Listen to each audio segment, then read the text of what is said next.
the next script that I want to make, and that did not come to culmination. It just, the development went a little haywire.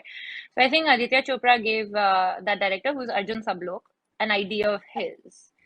And Arjun Sablok said, "See, I have this writer I've been working with. I'd like her to try it." And basically it was a one-liner. It was that there's a guy who falls in love three times, four at that time it was four times in his life. The first three times he breaks the girl's heart. Fourth time the girl breaks his heart, and that makes him realize how much it hurts. And then he goes back to revisit the loves whose hearts he broke. Okay, so that was like the one liner, and I wrote the episode which eventually did not make into the film, which was when he was a kid, when he was 8 years old. It was the childhood episode, and so I wrote like how he broke the 8-year-old girl's heart. Okay, 8-10-year-old.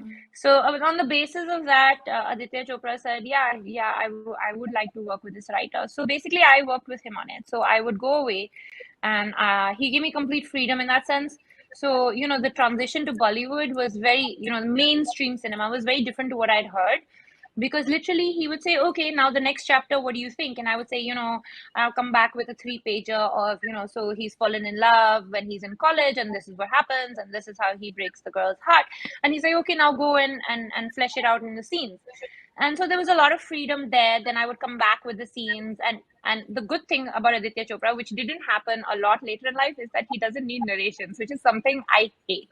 I need people to read it. Okay, he used to read the script. I used to email it to him, and then we used to have this feedback session. So my first experience with Bollywood in that set, except for the unlearning bit,